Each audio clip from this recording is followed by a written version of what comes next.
बिस्मिल्लाहिर्रहमानिर्रहीम। अस्सलाम वालेकुम। कैसे हैं आप लोग?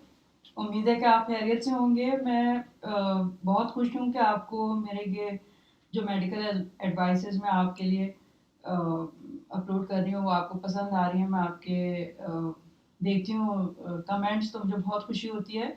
बहुत बहुत शुक्रिया आपका। प्लीज़ मेरा चैनल ज़रूर सब्सक्राइब कर लीजिए। और कोई भी अगर आपको मेडिकल एडवाइस किसी और डिज़ीज़ के बारे में चाहिए हो जो मैंने अभी नहीं की है, तो आप मुझे मैसेज कर सकते हैं कि मैं उसके बारे में पहले बताऊं। अच्छा, आज जो मैंने आपके लिए टॉपिक सेलेक्ट किया है वो बहुत ही मुझे इम्पोर्टेंट लग रहा था, और उसकी बिल्कुल भी अवेयरनेस नहीं है हमारी सोसाइटी में। और हमारे पाकिस्तान में बहुत कॉमन हो गया है, और वो है औरतों में ब्रेस्ट कैंसर। उसकी यानी कि छाती में जो सरतान होता है औरतों में, उसके बारे में मैं बात करूंगी। और मैं ये भी बताऊंगी कि आपको कि सेल्फ ब्रेस्ट एग्जामिनेशन कैसे होता है, या हम खुद ब्रेस्ट का मुआयना कैसे कर सकते हैं, उसकी क्या अफादियत है। तो पहले तो मैं सिर्फ आपको कुछ बातें ये बता दूं कि क्यों, मतलब ये कि मुझे इतना इम्पोर्टेंट लगा है ये कि मुझे बताना चाहिए, क्योंकि इतना ज़्यादा कॉमन हो गया है ब्रेस्ट कैंसर। पूरी दुनिया में तो हुआ ही है, और पाकिस्तान में तो जिस तेज़ी से बढ़ रहा है, तो एक मतलब अलार्मिंग रेट है वो। स्पेशली हमारे मुल्क में आखिर क्या ऐसी वजूहत हो रही हैं कि ब्रेस्ट कैंसर जो है औरतों में बहुत ज़्यादा फैल रहा है। तो पहले तो मैं आपको ये बता दूं कि दुनिया भर में जो है ना, ब्रेस्ट कैंसर सबसे कॉमन मैलिग्नेंसी है औरतों में। जो भी कैंसर होते हैं उसमें सबसे कॉमन ब्रेस्ट कैंसर है। दूसरे, समझें कि पूरी दुनिया में 1.38 मिलियन औरतों को हर साल ये ब्रेस्ट कैंसर होता है, और उसमें से कोई 4,58,000 औरतें जो हैं वो अ, उसमें जो है उनकी डेथ हो जाती है ब्रेस्ट कैंसर में। अच्छा, हालांकि वैसे तो इसके जो ब्रेस्ट कैंसर के इंसिडेंसेस हैं पूरी दुनिया में बढ़ रहे हैं। तो एक जो प्रोजेक्ट है दुनिया में, उसका नाम है ग्लोबो कैन। वो एक इंटरनेशनल एजेंसी है फॉर रिसर्च ऑन कैंसर। और ये जो है एजेंसी, वो पूरी दुनिया में जो कैंसर्स हो रहे होते हैं ना, सिर्फ ब्रेस्ट कैंसर नहीं बल्कि जितने भी कैंसर्स हो रहे होते हैं उनका वो मुख्तलिफ ममालिक का डाटा कलेक्ट करती है, और फिर वो उसमें से ये देखती है कि कौन सा कैंसर सबसे कॉमन है। तो उसमें भी जो 2018 का जो डाटा है वो यही बताता है कि औरतों में, सारे ममालिक में औरतों में जो सबसे कॉमन कैंसर है वो ब्रेस्ट कैंसर है। और उसके अलावा अब हम चूंकि हम तो पाकिस्तानी हैं, पाकिस्तान का भी हमें इल्म होना चाहिए। तो हमारे यहाँ एक तो वैसे भी रिसर्चेस इतनी कम होती हैं, और जो भी होती हैं बहरहाल जो जितना भी अभी तक हो सका है उसमें एक कराची कैंसर रजिस्ट्री है। तो वो कराची कैंसर रजिस्ट्री, और एक है Aga Khan university surveillance of cancer in Pakistan. इन दोनों ने मिल के एक डाटा इकट्ठा किया था 1998 से 2002 तक। उसमें इतने अलार्मिंग इंसिडेंट्स पता चले कि औरतों में ज़ाहिर है सबसे ज़्यादा कैंसर पाकिस्तान में वो ब्रेस्ट कैंसर हो रहा है। दूसरे, सबसे ज़्यादा अलार्मिंग चीज़ ये है कि पाकिस्तान में तो हो ही रहा है ब्रेस्ट कैंसर, लेकिन सबसे ज़्यादा इंसिडेंट्स एशिया में जिस सिटी में है ना ज़्यादा, वो है कराची। सोचिए आप, पता नहीं ऐसा क्या हो रहा है कराची में, आप सोचिए। मतलब इतना ये आम हो रहा है कैंसर। और अभी मैं आपको उसके रिस्क फैक्टर बताऊंगी, यानी कि किन वजूहात की वजह से ब्रेस्ट कैंसर हो जाता है, और हम क्या उसके लिए कर सकते हैं बचने के लिए, थोड़ा बहुत जो अगर हमें रिस्क फैक्टर समझ में आए तो। जो हमारे बस में हो वो तो हम कर सकते हैं, जो नहीं है मॉडिफाइड वो तो नहीं हम कुछ कर सकते। तो हैरत हो रही है कि दुनिया भर में जो रिसर्चेज है ना ब्रेस्ट कैंसर की, उनमें जो भी नॉन खतरात हैं जिससे कैंसर, ब्रेस्ट कैंसर औरतों में होता है, वो या तो जेनेटिक होते हैं या हार्मोनल होते हैं। कुछ एनवायरमेंटल भी होते हैं, यानी कि कौन सी ऐसी चीज़ें हैं जो हमारे शहर में या मुल्क में या कराची में हैं, वो अलग अलग कंट्रीज़ की अलग होती हैं। तो ये देखा गया कि बाकी वेस्टर्न वर्ल्ड में जो ब्रेस्ट कैंसर होता है उसके जो खतरात हैं, जो नोन हैं रिस्क फैक्टर्स, वो पाकिस्तान की पॉपुलेशन में रिसर्चर्स ने साबित किया है कि वो रिस्क फैक्टर्स नहीं भी होते हैं फिर भी हो जाता है। तो बहुत सारे हमको एनवायरमेंटल फैक्टर्स देखने की ज़रूरत है, उसमें बहुत ज़्यादा रिसर्च करने की ज़रूरत है कि भाई आखिर किस लिए हो रहा है ये इतना ज़्यादा औरतों में, स्पेशली कराची में या पाकिस्तान में। ठीक है, तो अब इसका जो ब्रेस्ट कैंसर का जो इंसिडेंस है, एक तो एशियन और अफ्रीकन कंट्रीज में बहुत ज़्यादा बढ़ता जा रहा है। उसकी वजह सिंपली ये है कि एशिया और अफ्रीका डेवलपिंग कंट्रीज हैं, यहाँ पे जो है इतनी जो है फैसिलिटीज़ नहीं है मेडिकल की। दूसरे जो है गुर्बत है। तीसरे जो है एजुकेशन नहीं है, लैक ऑफ एजुकेशन। और चौथा जो सबसे बड़ा फैक्टर है ना हमारे मुल्क में, तो ये है कि हमारी जो औरत की एक बॉडी से रिलेट करता हुआ टैबू है, उसकी वजह से ब्रेस्ट के बारे में तो कुछ किसी ने बात करनी ही है, ऐसे पता नहीं क्या चीज़ हो जाएगी। अरे भाई जान पे बनी हुई है, इतना कॉमन हो रहा है ब्रेस्ट में कैंसर। और दूसरे जो दुनिया में औरतों को हो रहा है, वो अगर वेस्टर्न वर्ल्ड में हम देखें तो 60 साल के बाद की औरतों को डायग्नोज हो रहा होता है। यानी कि सबसे पहला फैक्टर वो देखते हैं कि एज, उम्र, जितनी ज़्यादा उम्र होगी उतना ज़्यादा ब्रेस्ट कैंसर का खतरा बढ़ेगा। लेकिन हमारे पाकिस्तान में तो बिल्कुल ही उसका कंट्रास्ट में जो है ना, यंग लड़कियों को हो रहा है। यानी 30 से भी कम, 30 साल की उम्र से कम, 29, 28, 30, 50, 40, यानी क्या वजह है इसकी, भाई सोचने वाली बात है। तो एज, जैसे मैंने आपको बताया कि वेस्टर्न कंट्रीज में एज, ओल्डर एज की औरतों को हो रहा होता है, यहाँ पाकिस्तान में स्पेशली कराची में जो है यंगर एज में हो रहा है, 30 साल की उम्र में हो रहा है, लेट 20s में हो रहा है। दूसरे, एक फैक्टर तो एज हो गया, ठीक है, उसको कोई भी नहीं बदल सकता। तीसरा, दूसरे क्या है, जेनेटिक्स, यानी कि मोरेसी, जो जीन्स में कुछ ऐसी जीन्स होती हैं जो म्यूटाजेनिक होती हैं, यानी वो ब्रेस्ट कैंसर के लिए स्पेसिफिक जीन्स हैं और वेल नोन है, उनके नाम हैं।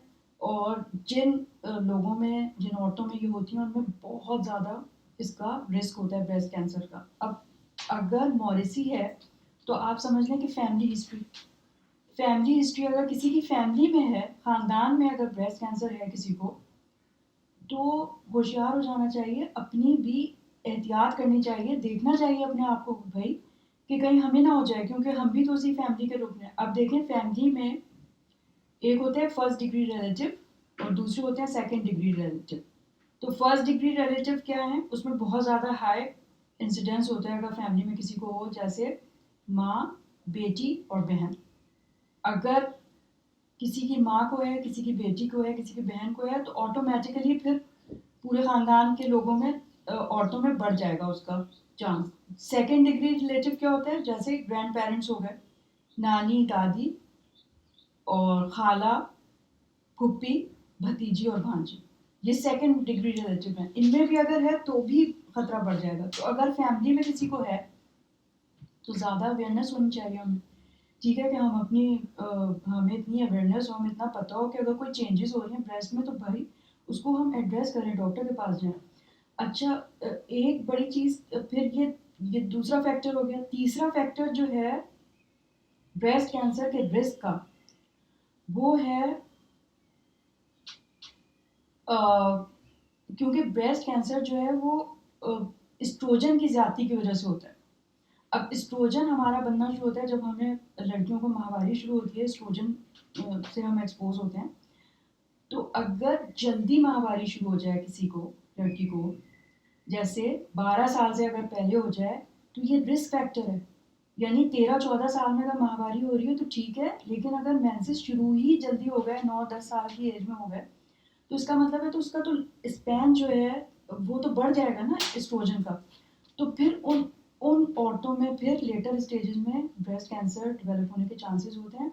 और दूसरे जो है मीनोपॉज, यानी कि माहवारी बंद होने की उम्र, वो अगर ज़्यादा है, यानी 50 साल से ऊपर, 50 के बाद अगर माहवारी बंद हुई है, किसी को मीनोपॉज हुआ है, तो वो भी एक रिस्क फैक्टर है। यानी कि माहवारी जल्दी शुरू होना और देर से बंद होना, उसमें हमारा जो टाइम स्पैन है जिसमें एस्ट्रोजन एक्ट कर रहा है वो ज़्यादा है, तो ये एक रिस्क फैक्टर होता है ब्रेस्ट कैंसर के लिए। ठीक है। अब मैंने ये देखा है कि औरतें जो हैं 50 साल में जो है ना माहवारी बंद हो जानी चाहिए। 52 समझे मैक्सिमम एज है, उसमें माहवारी बंद हो जानी चाहिए। नहीं बंद हुई तो फिर भाई डॉक्टर के पास जाएं, गायनेकोलॉजिस्ट के पास जाएं। कुछ औरतें ऐसी होती हैं इतनी अनअवेयर, यानी मेरे पास आती हैं औरतें, उन्होंने कहा भाई जैसे 55 ईयर्स में बंद हुई और पूरे 1 साल बंद रही, 1.5 साल बंद रही, अब 56-7 में दोबारा शुरू हो गई। मतलब मैंने कहा भाई ये तो फिर पोस्ट मीनोपॉजल ब्लीडिंग हो गई ना, ये तो माहवारी थोड़ी शुरू हो गई, अब तो पोस्ट मीनोपॉजल है। तो ये तो और इंडिकेशन होती है किसी कैंसर की, यानी कि यूट्रस का कैंसर ना हो रहा हो, अल्लाह ना करे। तो मतलब ये सारी चीज़ें ना बताने की ज़रूरत होती है डॉक्टर को। अब ये तो हम यूट्रस का कैंसर तो अभी डिस्कस नहीं कर रहे, हम सिर्फ ब्रेस्ट कैंसर पे। तो ये रिस्क फैक्टर मैंने आपको बताया कि अगर माहवारी जल्दी शुरू हो गई 12 साल से पहले और 50 साल के ऊपर बंद हुई है, तो ये एक रिस्क फैक्टर है। फिर जो है, अगर पहला बच्चा अगर औरत को जल्दी हो जाए तो बहुत अच्छा है। मतलब ये कि 30 साल से पहले बच्चा पहला हो जाना चाहिए। अगर मतलब हम देखें इस तरह के ब्रेस्ट कैंसर से वो प्रोटेक्ट करता है। अगर 35 साल के बाद प्रेगनेंसी होगी ना फर्स्ट, तो वो एक बहुत बड़ा रिस्क फैक्टर है। 30 साल के बाद खतरे फिर आहिस्ता आहिस्ता बढ़ते जाते हैं, दूसरी भी कॉम्प्लिकेशंस होती हैं ऑब्स्टेट्रिकल गायनेकोलॉजिकल। और जाहिर है कि ये तो हम औरतों के हाथ में नहीं है, भाई शादी ही नहीं हुई, देर से हुई शादी, अब क्या कर सकते हैं। लेकिन उन औरतों के लिए जिनकी शादी 30 बरस में अगर हो गई है या 31 साल में हो गई है, और फिर शादी के बाद उन्होंने खुद प्लानिंग करी और बच्चे नहीं पैदा किए, और 4-5 साल ना किए, और फिर उसके बाद बच्चे पैदा किए, तो ये एक बहुत बड़ा रिस्क फैक्टर है। तो ये समझना चाहिए कि जल्दी शादी हो, अगर वो तो हमारे बस में नहीं है, शादी नहीं हो रही है तो, लेकिन जो है फिर अर्ली प्रेगनेंसी जितनी जल्दी हो वो अच्छा है। ठीक है। तो 30 साल से पहले पहली प्रेगनेंसी अगर नहीं हुई तो रिस्क ब्रेस्ट कैंसर का बढ़ जाता है, 35 के बाद बहुत ज़्यादा बढ़ जाता है।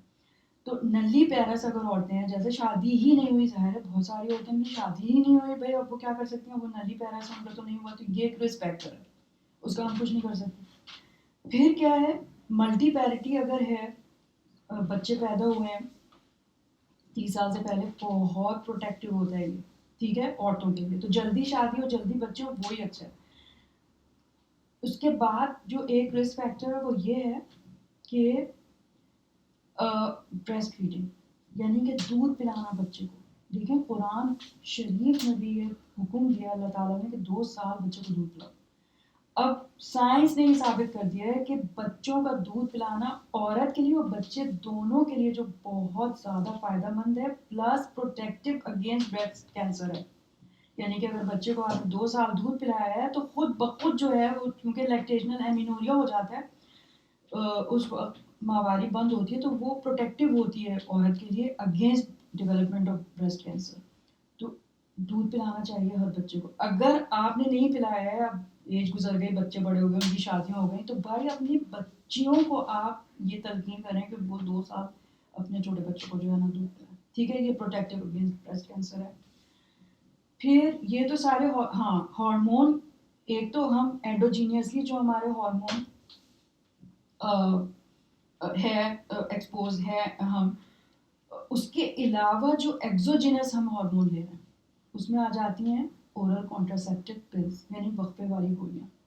वक्फे वाली गोलियों में इतनी रिसर्च हो चुकी है, और वो अक्सर मैंने बहुत सारी उसकी बहुत मैंने सर्च आउट किया है, जितने भी रिसर्च पेपर्स होते हैं मैंने खुद भी लिखा है, तो उसमें मैंने यही देखा है कि ज़्यादातर कंक्लूजन में वो कहते थे कि बहुत कम इंसिडेंस है और वो इतना मतलब सिग्निफिकेंट नहीं है, यानी है ब्रेस्ट कैंसर का खतरा लेकिन इतना ज़्यादा नहीं। अब भाई अगर इतना कम भी है तो एक है, तो भाई आप देखें ना, एस्ट्रोजन होता है उसमें, जो हम वो टैबलेट्स ले रहे होते हैं उसमें एस्ट्रोजन होता है, प्रोजेस्टेरोन भी होता है, एस्ट्रोजन भी होता है, जो सिर्फ एस्ट्रोजन है। तो वो एक तरह से खतरनाक ही हुआ। और फिर कितना कॉमन है, कितनी औरतें ले रही होती हैं। फिर ये कि भाई अगर जो कॉन्ट्रासेप्शन का कोई तरीका है, आदमी ही अगर उसे कुछ कर लें तो ज़्यादा बेहतर है। औरतों के साथ तो इतने मसले हैं, हार्मोन्स, ये वो, पिल्स, बहुत मुश्किल है। अच्छा, फिर उसके बाद हार्मोन रिप्लेसमेंट थेरेपी। आज से 20-30 साल पहले तो हर औरत ले रही होती थी जब इसको मेनोपॉज होता था, तो इतनी ज़्यादा उसके बारे में कहा गया हुआ था कि ये हो जाता है, वो हो जाता है मेनोपॉज के बाद, और फ़ौरन जो है ना हार्मोन रिप्लेसमेंट थेरेपी शुरू कर दी। फिर उसके बाद जब औरतें लेती रहीं वेस्टर्न कंट्रीज़ में भी, पाकिस्तान में भी, हर जगह, तो पता चला कि ब्रेस्ट कैंसर बहुत बढ़ रहा है। तो फिर उसका सद्देबाप किया गया, उसको बताया गया कि भाई हार्मोन रिप्लेसमेंट थेरेपी बिल्कुल सही नहीं है, बहुत खतरनाक है। जो औरतें रहती हैं, जिन्होंने लिया था उनको ब्रेस्ट कैंसर हो चुके हैं। तो वो अब तो खैर कोई भी नहीं दे रहा होता मेनोपॉज के बाद, हरगिज। अब तो खैर कोई कहता ही नहीं है, लेकिन ये कि फिर भी आपको पता होना चाहिए कि हार्मोन रिप्लेसमेंट थेरेपी, अनलेस कि कोई बहुत ही कोई पता नहीं कुछ हुआ है, उसके लिए डॉक्टर का सही समझ रहा है, वरना तो कोई भी नहीं। हार्मोन रिप्लेसमेंट, एचआरटी जिसे कहते हैं, वो एक रिस्क फैक्टर। ये तो हार्मोन्स हो गए। अब जो है एनवायरमेंटल फैक्टर्स पे आ जाए, जिसके ऊपर मैं गौर करती हूँ कि यार आखिर क्या हो रहा है, हम कराची की औरतों को क्या हो रहा है। तो आप सुने, जो चीज़ हमारे काबू में है, अभी शादी नहीं हुई, बच्चे नहीं हुए, तो हमारे काबू में नहीं था ना। अब जो चीज़ हमारे काबू में, नंबर 1, वेट।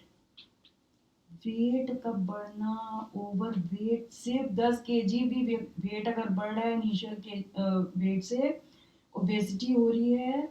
ओबेसिटी में स्ट्रोजन ज़्यादा होता है, तो ब्रेस्ट कैंसर का खतरा बढ़ जाता है। तो आप देखें, इस मतलब ओबेसिटी या ओवर वेट होने से ब्रेस्ट कैंसर का खतरा बढ़ रहा है, तो भाई वो तो हमारे काबू में है, हम उसको तो देख सकते हैं ना, कि हम अपना वजन सही कर लें। ठीक है, ज़्यादा हो रहा है तो उसे कम करें। दूसरी क्या चीज़ है, फैटी फूड। फैटी जो डाइट है हमारी, बहुत ज़्यादा मुरक्कन ग़िज़ाएँ, सब ब्रेस्ट कैंसर को बढ़ा रही हैं, ये साबित हो चुका अब। ये कोई ऐसी उड़ती हुई बात नहीं है कि वेट का ज़्यादा होना, फैटी फूड ज़्यादा लेना, मुरक्कब ग़िज़ाएँ खाना, तली हुई चीज़ें खाना, बहुत ज़्यादा घी का इस्तेमाल, ये सब चीज़ें ब्रेस्ट कैंसर कर रही हैं। तीसरे, अ, क्या है, हाँ, सेडेंटरी लाइफस्टाइल। भाई देखें ना, बैठे हुए हम लोग, एक्सरसाइज ही नहीं कर रहे हैं। अब ये भी जो है वो साबित हो चुका है कि जो औरतें वर्जिश नहीं करती, वर्जिश क्या मतलब है कि वॉक सिर्फ करनी है हमको, वॉक जो औरतें नहीं कर रही हैं वो भी एक बहुत बड़ा रिस्क फैक्टर है ब्रेस्ट कैंसर के लिए। तो जाहिर है वॉक नहीं करेंगे, वेट बढ़ेगा, वेट बढ़ रहा है, एस्ट्रोजन ज़्यादा है, ब्रेस्ट कैंसर का खतरा बढ़ रहा है। फैटी फूड, वेट बढ़ रहा है, बैठे हुए हैं, कैलोरीज खर्च नहीं हो रही हमारी, जितनी हम खा रहे हैं उतनी हम उसको इस्तेमाल नहीं कर रहे, तो वो सारी डिपॉजिट हो रही है। ठीक है, ये तो एनवायरमेंटल फैक्टर 3 मैंने आपको गिनवा दिए, ये पक्के पक्के हैं ब्रेस्ट कैंसर के रिस्क फैक्टर्स। अब एक जो, अब देखा ये क्या है कि मतलब हम लोग को चाहिए, मैं ये सोचती हूँ कि भाई देखें, जहाँ पे भी, जिस मुल्क में भी औरतें होती हैं, वहाँ के लोग जो रिसर्च कर रहे हैं, वेस्ट के, नॉर्दर्न यूरोप, वेस्टर्न यूरोप, अरे भाई वो लोग अपने हिसाब से जो एनवायरनमेंट में चीज़ें हैं वो देख रहे हैं। अब हमको तो अपने हिसाब से देखनी चाहिए ना यहाँ पे, लेकिन कोई रिसर्च ही नहीं कर रहा, किसी को कोई फिक्र ही नहीं है, कोई डाटा ही नहीं कलेक्ट हो रहा। तो वहाँ अब देखें, मैं आपको बताऊँ कि सबसे ज़्यादा ब्रेस्ट कैंसर जो है वो ऑस्ट्रेलिया, न्यूजीलैंड, नॉर्दर्न यूरोप, यानी कि Finland, Sweden, Denmark, Belgium, France और नेदरलैंड्स, न्यूजीलैंड, वहाँ बहुत है। और एक बहुत बड़ा फैक्टर जो अभी मैंने नहीं बताया था, वो है अल्कोहल कंजम्पशन, शराब। अब देखें इन कंट्रीज़ में तो बहुत ज़्यादा भाई पीते होंगे ना शराब, तो उन लोग का एक है कि ये वाला फैक्टर भी हो गया, प्लस जो है हार्मोनल फैक्टर जितने मैंने आपको गिनवाया उनमें से। अब ये नहीं कि अगर किसी का वेट बढ़ गया तो उसने, जिसका भी वेट बढ़ रहा है उसको होना ही है ब्रेस्ट कैंसर। अभी बहुत सारी चीज़ें होती हैं, जीन्स होती हैं, एनवायरमेंटल फैक्टर्स होते हैं, उनका इंटरप्ले होता है, किसको होगा किसको नहीं होगा, ये किसी का कोई नहीं बता सकता। लेकिन ये एक मतलब ये कि ये फैक्टर्स हैं जिनसे हम जितना चाहें बचना चाहें तो बच सकते हैं। ठीक है, अब अमेरिका में भी ब्रेस्ट कैंसर बहुत कॉमन है, था, लेकिन वहाँ ये हुआ है कि अब फेफड़ों का जो सरतान है ना, यानी कि लंग कैंसर, वो ज़्यादा, it has surpass the breast cancer, incidence of breast cancer. क्योंकि पहले हम समझते कि सिर्फ आदमी सिगरेट पीते हैं, तो भाई सिगरेट जो है बहुत बड़ा कॉज है लंग कैंसर का, तो आदमियों को ज़्यादा हो रहा है। लेकिन अब औरतें भी उतना ही पीती हैं। अब जेंडर जो गैप है ना सिगरेट पीने का और अल्कोहल कंजम्पशन का ब्रेस्ट में, वो ख़त्म हो गया है। अब दोनों ही जेंडर्स पी रहे होते हैं, तो फिर वहाँ पे ना लंग कैंसर ज़्यादा होने लगा औरतों को भी। तो ब्रेस्ट कैंसर यूँ उनका सबसे ज़्यादा नहीं रहा है अमेरिका में, लेकिन ये कि है ज़ाहिर है, लेकिन उससे ज़्यादा ब्रेस्ट लंग कैंसर हो गया। अब ये जो मैंने मुल्क बताए हैं, यहाँ पे वो लोग रिसर्च करेंगे तो अपनी चीज़ें वो देखेंगे ना। अब हमको चाहिए कि हम इधर जो रिसर्च हो रही है वो उन चीज़ों पे हो कि भाई यहाँ पे क्या हो रहा है। यहाँ पे तो हम अगर रिस्क फैक्टर्स देखेंगे तो अल्कोहल कंजम्पशन तो हम आउट ही कर देंगे, कोई भी नहीं पीता। अच्छा, फिर उसके बाद क्या है, एक और चीज़ जो पिछले 10-20 वर्षों में देखी जा रही है कि जो रिस्क फैक्टर हो सकता है या है, वो है हेयर डाई। जो हम हेयर डाइज इस्तेमाल करते हैं ना, बहुत बड़ा रिस्क फैक्टर्स है। रिसर्चेज अब ये साबित कर रही हैं कि हेयर डाइज से भी हो सकता है। अब यहाँ पे मतलब हर औरत किसी ना किसी तरह जब 40 के बाद बाल सफ़ेद होने लगते हैं तो उसको होता है कि भाई बालों का रंग काला ही हो जाए। ठीक है, तो हर एक, चाहे मैंने देखा है गरीब हो या अमीर हो, सबकी कोशिश ये होती है कि बाल जो है वो रंग। ठीक है, तो अब ये समझ लें कि दो टाइप की डाइज होती हैं। जो हेयर डाइज हैं वो दो टाइप की हैं। एक तो ऑक्सीडेटिव डाइज होती हैं, उसमें जो है ना कलरलेस कंपाउंड होते हैं। वो कलरलेस कंपाउंड जब हाइड्रोजन पर ऑक्साइड से उनको मिलाएं तो वो एक पिगमेंट बनाते हैं जो परमानेंटली स्टेन कर देता है, यानी परमानेंट हेयर डाई होती है। वो तो बहुत खतरनाक है, जो परमानेंटली चेंज कर लेते हैं बालों का, बहुत खतरनाक है। और उससे इंसिडेंस या ये खतरा जो है ब्रेस्ट कैंसर का बहुत औरतों में बढ़ गया है। दूसरे जो डाइज होती हैं वो नॉन ऑक्सीडेटिव डाइज होती हैं। और जो ऑक्सीडेटिव डाइज हैं उसमें जो केमिकल है ना एरोमेटिक अमीन्स होते हैं वो। अच्छा, जो नॉन ऑक्सीडेटिव डाइज हैं उसमें कलर्ड केमिकल्स होते हैं, और वो कलर्ड केमिकल्स टेम्पररीली बालों का रंग चेंज कर देते हैं, जो कुछ दिन के बाद उतर जाते हैं। लेकिन वो भी बहुत खतरनाक है, इसलिए कि उसमें जो केमिकल्स हैं तकरीबन 5000 से ज़्यादा केमिकल्स हैं जो यूज़ होते हैं टेम्पररी डाई में भी। और वो म्यूटाजेनिक होते हैं। म्यूटाजेनिक यानी कि जीन्स को चेंज करके ऐसा करते हैं कि वो कैंसर को बढ़ाए ब्रेस्ट में। सोचें ज़रा। अब आप सोचें पाकिस्तान में, कराची में कितनी औरतें लगाती होंगी। अच्छा, अब ना बहुत सारी सर्चेस हुई तो साइंटिस्ट कहते हैं कि डाइज ये वाली इस्तेमाल ना करें, नेचुरल डाइज इस्तेमाल करें। कौन सी? मेहंदी। मेहंदी को वो सेफ़र कहते हैं, लेकिन हमारे यहाँ मेहंदी में भी इतने सारे केमिकल डालते हैं, तो ज़ाहिर है कॉन्टामिनेशन तो है उसमें। हमें क्या पता हम जो मेहंदी लगा रहे हैं उसमें केमिकल्स कौन-कौन से हैं? तो वो भी सेफ तो नहीं है मेहंदी, अनलेस कि वो पत्ते पीस के आपने खुद लगाई। तो ऐसी तो मेहंदी बाज़ार में जो भी मिलती है उसमें भी बहुत सारे होते हैं केमिकल्स, तो मेहंदी भी सेफ नहीं है इस तरह से तो। ठीक है, दूसरे वो कहते हैं फिर कि नेचुरल कलर के लिए बीट रूट जो है ना, चुकंदर का पानी, वो ही सबसे सेफ है। और चलें, औरतें चलें, हम लोग जब बूढ़े होने लगे 40 के बाद, ज़ाहिर है बाल सफ़ेद होने लगे तो हमें होता है कि हम लगा लें। तो अगर हम 40-50 के बाद लगाना शुरू करेंगे, इतना ज़्यादा तो हमारा नहीं होगा ना, जितना कोई यंग लड़की जिसके बाल भी सफ़ेद नहीं हुए, शौक में जो है वो कलर चेंज हो जाए, पर्पल हो जाए और रेड हो जाए, और ये कितनी ज़्यादा यंग लड़कियां लगा रही हैं। अल्लाह, उनके लिए कितना खतरनाक है, आप सोचें। बिल्कुल भी ना करें, ये चीज़ बहुत खतरनाक है, इसको ख़त्म करें आप लोग। तो ये बताएं आप। अच्छा, बहुत अब ज़ाहिर बात है कि अगर मैं ये कह रही हूँ तो सब थोड़ी मान जाएंगे। अब जैसे सिगरेट का हर एक रोनर होता है कि भाई सिगरेट से कैंसर होता है, सिगरेट से ये होता है, सिगरेट से हार्ट डिजीज होती है, तो कौन सा मान लेते हैं आदमी? जो पीने वाले हैं वो तो पीते रहते हैं। तो वो है कि बिहेवियर चेंज में तो बहुत टाइम लगता है। तो इसके लिए अच्छा, एक चीज़ जो मैं आपसे कहना चाह रही हूँ वो ये है, क्योंकि लैक ऑफ एजुकेशन है, पॉवर्टी है, मेडिकल फैसिलिटीज़ इतनी हासिल नहीं है औरतों को, जो बेचारी गांव में औरतें हैं, गरीब औरतें हैं। अरे जो पढ़ी लिखी औरतें हैं वो कौन सा आ रही हैं डॉक्टर के पास? पढ़ी लिखी औरतें उनके ब्रेस्ट में पता नहीं कब से लम्प उनको फील भी हो रहा होता है लेकिन नहीं जाती। बहुत सारी ऐसी औरतें मेरे पास आई जिनको मतलब ब्रेस्ट ऐसा हो रहा था कि पत्थर हो रहा था। मैंने पूछा कि भाई ये आपको महसूस नहीं हुआ कि क्या हो रहा है? कह रही है हाँ हुआ था लेकिन हमें समझ नहीं आया कैसे जाए, शर्म इतनी आती है। देखिए कितनी खतरनाक है ये। और इतना हर मतलब ब्रेस्ट ऐसा पार्ट है हमारे जिस्म का जिस बस टैबू है वो एक, उसके बारे में आप बात करनी है मतलब जान पे आपकी बन रही है लेकिन आपने बस छुपाना है, आपने शर्माना है, आपने जाना ही नहीं है डॉक्टर के पास। लेडी डॉक्टर को आपने ब्रेस्ट नहीं अगर आप दिखा सकती हैं तो मुझे बताएं। अब बहुत सारी औरतें मैंने जब मैं हिस्ट्री लेती हूँ मैं हैरान होती हूँ कि यानी 10 साल से गिल्टी फील हो रही थी लेकिन नहीं गई डॉक्टर के पास बल्कि पीर फकीरों के पास गई। पीर फकीर, मैंने कहा अल्लाह क्या उसको ब्रेस्ट दिखाया आपने? वो कह रही है नहीं नहीं डॉक्टर साहब सिर्फ बताया कि हमारे गिल्टी है।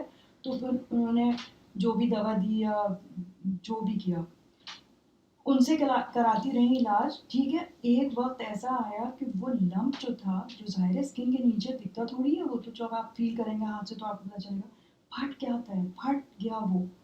और फिर जो जख्म बनता है ना, मैं आपको बता नहीं सकती कितने नॉन हीलिंग भयानक वुंड्स, यानी कीड़े तक मैंने देखे ऐसे वुंड्स हो जाते हैं जब अगर वो फट जाए। अच्छा अब ये देखें बहुत ज़रूरी है कि उसको जो है ना ब्रेस्ट का मुआयना किया जाए और बहुत आसान है, ठीक है।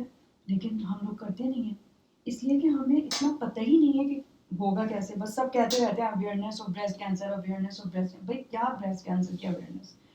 अब मैं आपको बताती हूँ। देखें अगर ब्रेस्ट को एग्जामिन करना है ना, मैं थोड़ा सा आपको बता देती हूँ कि किस तरह होता है, ठीक है। अच्छा उसके लिए ज़रूरी ये है कि आपने रेगुलर वो एग्जामिनेशन करना है। अब जैसे मैं आपको ये बताऊं कि अमेरिकन कैंसर सोसाइटी जो है ना वो कहती है कि सेल्फ एग्जामिनेशन ऑफ ब्रेस्ट ना करें। वो नहीं कहते कि करें। क्यों?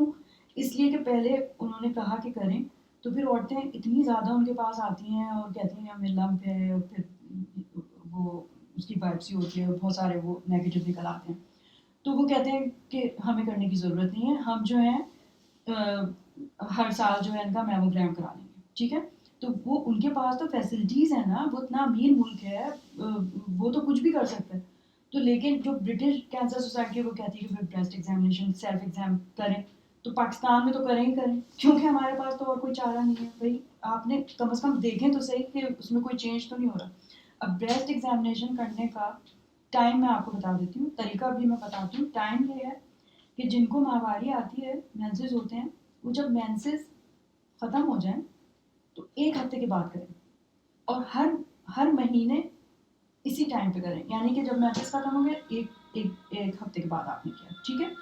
और जिन औरतों को माहवारी बंद हो चुकी है यानी कि मीनोपॉज हो चुका है, वो जो हैं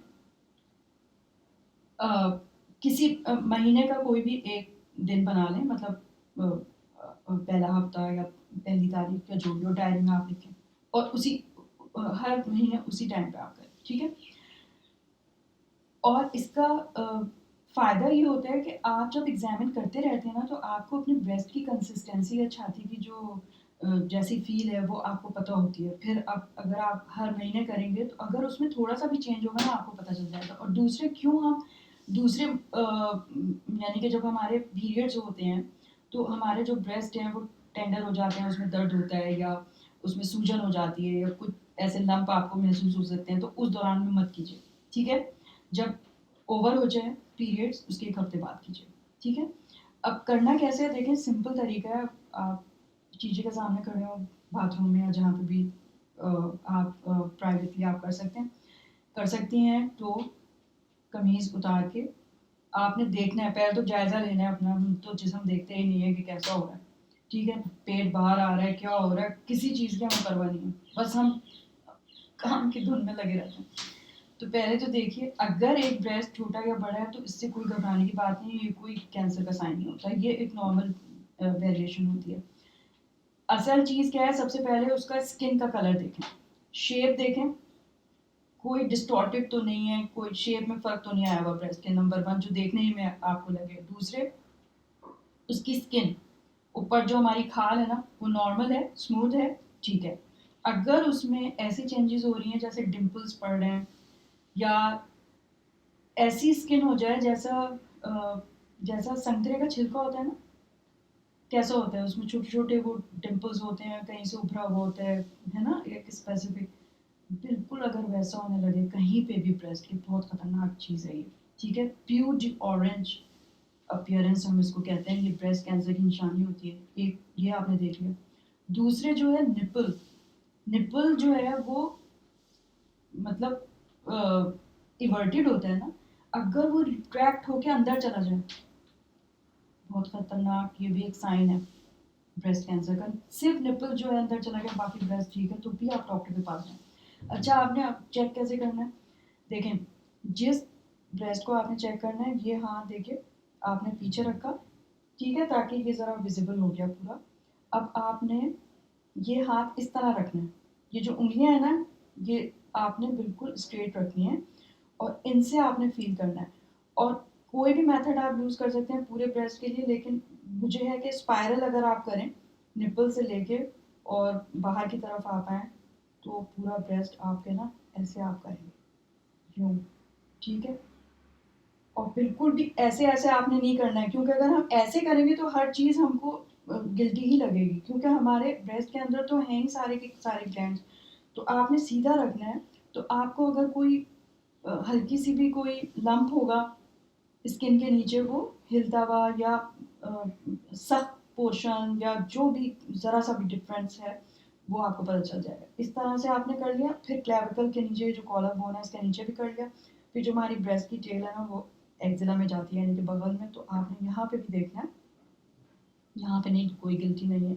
अगर पूरे ब्रेस्ट में नहीं है, सिर्फ यहाँ है, तो भी आपको फिक्र करने की ज़रूरत है। अब आपने दूसरा ब्रेस्ट इसी तरह से चेक करना है। ये हाथ आपने पीछे रखा, फिर आपने इस तरह से शो किया, हाथ को आपने ऐसे ही रखना है, सारे पोर्शंस आपने देख लेना है, ठीक है, पूरे इस तरह, और बिल्कुल यूं यूं नहीं करना है आपने।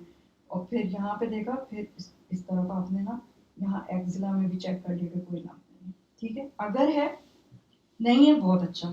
अब हर महीने करने की अफादियत ये है कि आपको अपने ब्रेस्ट की कंसिस्टेंसी पता चल जाएगी, तो जब भी अगर कोई ज़रा सा चेंज होगा आपको फ़ौरन पता चल जाएगा, ठीक है, कि इसमें कोई चेंज आ रहा है। फिर ये है कि वो पता चल जाएगा आपको। और अगर कोई आपको गिल्टी फील हुई है, तो बिल्कुल पैनिक होने की ज़रूरत नहीं है, घबराने की ज़रूरत नहीं है, क्योंकि ब्रेस्ट में ना सिस्ट भी हो जाते हैं जो बिल्कुल बिनाइन होते हैं, मतलब ये कि उनमें कैंसर का कोई खतरा नहीं होता। या अगर ट्यूमर भी है तो वो बिनाइन भी होता है, यानी कि वो कैंसर नहीं होता। तो आप बिल्कुल ना डरें, और जाके डॉक्टर को दिखाएं। डॉक्टर फिर जो है अल्ट्रासाउंड करा लेंगी, और फिर आपको कह देगी मैमोग्राम करा लें, उसमें एक्सक्लूड हो जाएगा। या कोई भी अगर सिस्ट आई है, कुछ भी आया है, डॉक्टर आपको बता देगी कि भाई बायोप्सी की ज़रूरत नहीं है, अगर है तो भी ज़ाहिर करें। अच्छा, क्या होता है कि औरतें चूँकि जाती नहीं है, तो फिर स्टेज जो है वो 4th स्टेज पहुँच जाती है, जिसमें सर्जरी तो हो ही नहीं सकती। फैल जाता है कैंसर हर जगह, बोन में चला गया, लिवर में चला गया, लंग में चला गया, बताएं अब क्या हो सकता है। अब तो फिर सिर्फ ये है कि पैलिएटिव ट्रीटमेंट होगी, रेडियोथेरेपी, कीमोथेरेपी, और तो कुछ भी नहीं कर सकते। और अगर इनिशियल स्टेज में हो गया, तो उसको रिमूव कर दें सर्जिकली और कीमोथेरेपी दे दें, तो उसका सर्वाइवल बहुत अच्छा है, बिल्कुल ख़त्म हो जाती है ये बीमारी। तो उसमें देखें, सिर्फ ये है कि हम उसको जल्दी डायग्नोज हो जाए, तो वो हमारी ही ज़ाहिर है, हमें कौन एग्जामिन करेगा, हम खुद ही तो करेंगे ना, जब भी तो हम डॉक्टर के पास जाएंगे। तो इसमें शर्माने की और घबराने की कोई ज़रूरत नहीं है, हर औरत के लिए। और ये एग्जामिनेशन आप खड़े होके भी कर सकती हैं, और आप बिस्तर में लेट के भी, इसी तरह जैसे मैंने बताया, एक हाथ पीछे रखना है जिस ब्रेस्ट को आप एग्जामिन कर रहे हैं, अपोजिट हाथ से आपको करना है, ठीक है। तो मेरा ख्याल है कि मैंने सारे रिस्पेक्टर्स आई थिंक के पूरे हो गए, चाय का भी हो गया, ठीक है। तो आई होप कि आप लोग को ये समझ में आया होगा, और बिल्कुल भी परेशान होने की ज़रूरत नहीं है। अगर ऐसा कुछ है तो आप डॉक्टर से मिलिए, और तसल्ली हो जाएगी आपकी। अगर अल्ट्रासाउंड है तो अल्ट्रासाउंड करा लें, उसमें हो सकता है सिस्ट हो, फिर आपको कुछ भी नहीं करना होगा, ठीक है। और अगर कैंसर अल्लाह ना करे हो भी रहा है, तो अर्ली स्टेज में पता चल जाएगा, जिसका ट्रीटमेंट हो सकेगा और आप अच्छी ज़िंदगी इंशाल्लाह ताला गुजार सकेंगे। ठीक है? Okay, thank you so much. खुदा हाफ़िज़, खुदा हाफ़िज़।